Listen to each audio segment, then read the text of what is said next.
All right, quick post-fight thoughts to Moses Ituma versus Ivan Bernath. All right, quick post-fight thoughts to Moses Ituma knocking out Ivan Bernath. I think is how you pronounce his name in the first round, or Bernath. Great performance from Ituma. He was in there against someone who he had. How would I say? Like, he did have an extended amateur career. He was in the WSB, went 3-3 in the WSB, which is, as we know, it's kind of like the semi-pro league. You know, it's not amateur, it's not pro, but you're doing 5 3-minute rounds, no head guard, and kind of pro style. So he's been in that. So this is a guy who is seasoned. Goes in there with Ituma, 18 years old, will be 19 until after Christmas. This was his 6th fight of the year. Still has time to get another 1 or 2 in, trying to break Mike Tyson's record. We actually seen videos with him and Mike Tyson during the week at this show, at the event here in Saudi Arabia.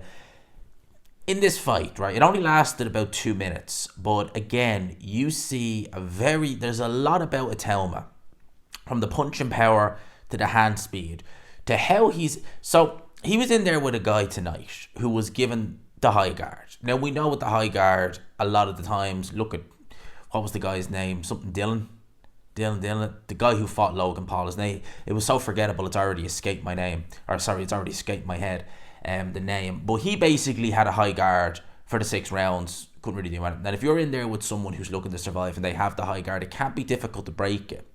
What Ituma was able to do when he got this guy in trouble and the guy was coming back to us with the high guard, he was able to spot the openings, because there are openings with a high guard. The uppercut is always a key punch. He let that go. Hooking around the guard is always a good idea. He was able to do that and to go to the body. From early on, he literally charged out in the first seconds of the fight. Started jabbing to the body, looking to land the jab, and you could tell that there was a lot of power in the jab, because as soon as he landed the first jab, his opponent just straight away backpedaled and was like, okay, I got to be very careful in here.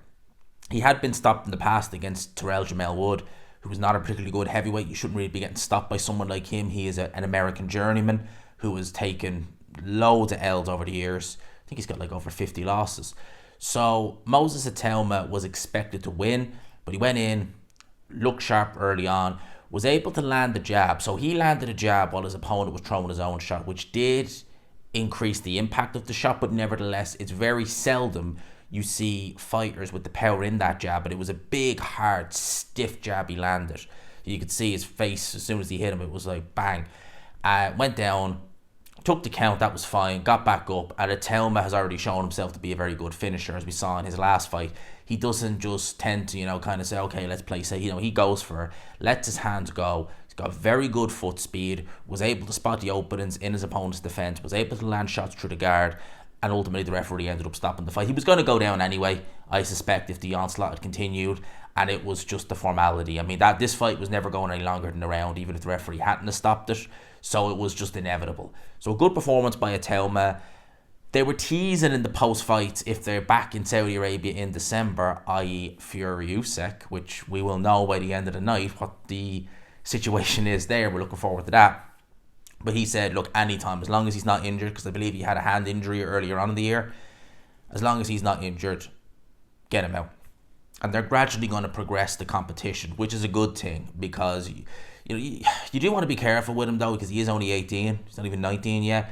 But if he's serious about breaking Tyson's record, gradual step up. You're not going to want to do an Anthony Yard where you fight a very low level of opposition and then instantly, boom, there you go.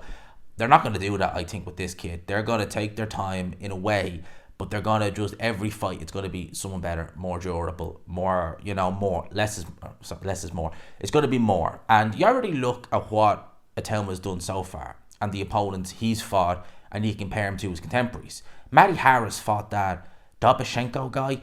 Now, Ituma went the distance with him, won every round. The guy's never been stopped before. So, he's lost 10 or 11 times, and he's never been stopped. So Ituma in 6 rounds not to be able to stop him is nothing really to worry about. Goes in there with Matty Harris, and he beats Matty Harris. So Matty Harris is, I think, 23, 24. He's older than Ituma by a couple of years anyway. So it puts it in context. Ituma, a young pro, goes in there, doesn't put a foot wrong. All right, he couldn't get rid of him, but no one else could. And then one of his contemporaries goes in, and he gets bet. So, Ituma ticking all the right boxes for me so far. Happy with what I'm seeing. In the post-fight interview, you can see he's getting a lot more, confidence in front of camera. I've met Moses a couple of times, and actually last time I met him, he recognised me straight away, shook my hand, shout out to him every single time. He does come across as quite I don't want to say he's a shy character, but a reserved character. Like, he doesn't really tend to give much away, but you're starting to see his personality come out a little bit more now. I think he's getting a bit more comfy in front of the camera, so, that's good to know. And I think that he seems to have a bit of banter there, so, massive shout out to him every single time. That's my thoughts on this. Let me know your thoughts in the comment section below. Plenty of fights to happen on this card. Hopefully, we don't have any more issues, TNT, like we did after the Bakoli Takam fight, where it was gone down for, like a half hour. Yet, no more of those issues, please, because there was nearly an issue in the ring walks for this fight, where the commentary cut, and it was kind of, I don't know what the issue is, but probably a massive pay-per-view event for TNT, and they're having issues. Not a good look. Not a good look. Hopefully, no more of that. Anyway, that's my thoughts. Let me know yours in the comments. Hope you enjoyed it, people. Smash the like button. I will, depending on the time frame, because I'm hoping to do a review of Parker's fight. Depending on the time frame, we'll do a review on that. And if not, I'll chat to you at 9. I'll talk to you then. Peace.